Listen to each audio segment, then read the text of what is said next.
So hello guys, अस्सलाम वालेकुम। मैं आपको दोस्त रान हाजिर हूँ सामने फिर एक नई यूट्यूब वीडियो के साथ।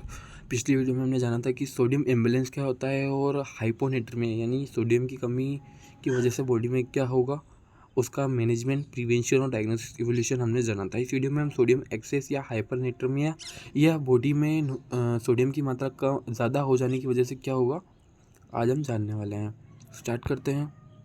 What is hypernatremia? Hypernatremia is the electrolyte imbalance and is indicated by a high level of sodium in the blood. The normal adult value for sodium is 135 to 145 milligram पर litre. Hyponatraemia एक electrolyte imbalance है जिसकी वजह से blood में sodium का level बढ़ जाता है। एक एडल्ट में सोडियम की नॉर्मल वैल्यू 135 से 145 मिलीग्राम पर लीटर होती है। अगर 135 मिलीग्राम पर लीटर से कम अगर सोडियम का लेवल होगा तो उसे बोलते हैं हाइपोनेट्रीमिया, जैसे कि मैंने आपको पिछली वीडियो में बताया था।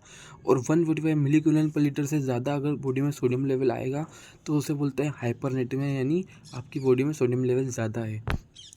आगे बढ़ते हैं। Clinical manifestation. जब आपको हाइपरनेट्रीमिया या 145 मिलीग्राम पर लीटर से सोडियम लेवल ज़्यादा होगा तो आपको क्या क्या बॉडी में देखने को मिलेगा, आप क्या क्या महसूस करेंगे। सबसे पहला आ रहा है रेस्टलेसनेस एंड ऑग्निटेशन। बेचैनी और घबराहट आपको होगी, महसूस होगी। Weight loss and generalization, weakness, वजन कम होना और कमजोरी लगना। Decrease level of consciousness, person की जागने और आसपास के इन्वायरमेंट में अटेंशन कम होना। एनोरेक्सिया, नोजिया एंड वोमिटिंग, वजन बढ़ना, जी मचलना और उल्टियाँ होना।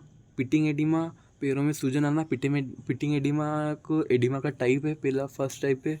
पोस्ट अगर आपने नहीं देखा हो तो आप देख लेना, मैं डिस्क्रिप्शन में लिंक डाल दूंगा। पोस्ट्यूरल हाइपोटेंशन, खड़े होते समय ब्लड प्रेशर कम होना। ये सब चीज़ें आपको हाइपरनेट्रीमिया में हो सकती हैं। आगे बढ़ते हैं। Diagnosis evolution. हाइपोनेट्रीमिया अगर आपको होगा तो आपको क्या क्या देखने को मिलेगा और डॉक्टर क्या क्या देख के पता लगाएगा। सबसे पहले आपका सीरम सोडियम लेवल 145 मिलीग्राम पर लीटर से बढ़ा हुआ आएगा। यूरिन सोडियम मिलीग्राम पर 24 हॉर्स से कम आएगा। हाई सीरम ओस्मोलरिटी, सीरम की ओस्मोलरिटी बढ़ जाएगी। Increase urine specific gravity, urine की ग्रेविटी कम हो जाएगी। आगे बढ़ता है मैनेजमेंट। हम अगर हाइपोनेट्रीमिया में होता है तो हम कैसे उसका मैनेजमेंट करते हैं, कैसे हम उसे संभालते हैं। Hyponatremia is treat by replacing water. Water can be replaced orally और intravenously in all but the mildest cases. Dilute fluid are given intravascularly. Hyponatremia का इलाज बॉडी में पानी देकर किया जाता है।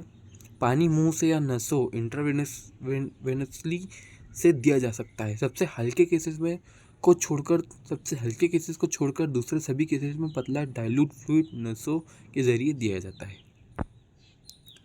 The sodium level is the blood is reduced very slowly because correcting the condition too rapidly can causes permanent brain damage. Blood में sodium का लेवल बहुत धीरे धीरे कम किया जाता है क्योंकि इस स्थिति को बहुत जल्दी ठीक करने से ब्रेन को परमानेंट डैमेज हो सकता है। इन emergencies such as when hyponatremia is causing neurological symptoms, infusion may be conducted with the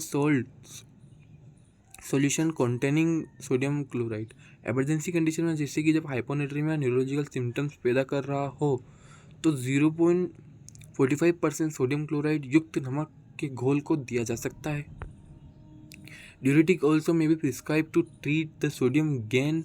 A low sodium diet will reduce oral solute intake and therefore diminish renal water loss। Sodium ज़्यादा होने के treatment के लिए diuretic भी दिए जा सकते हैं। लो सोडियम वाली डाइट मुंह से लिए जाने वाले सोडियम के लेवल को कम करेगी जिससे गुर्दे में पानी की कमी दूर होगी। Sodium intake is restricted to 500 to 2000 mg per day। Some drug uses to treat electrolyte imbalance may be unsafe for pregnant women and should not be taken before consulting a physician।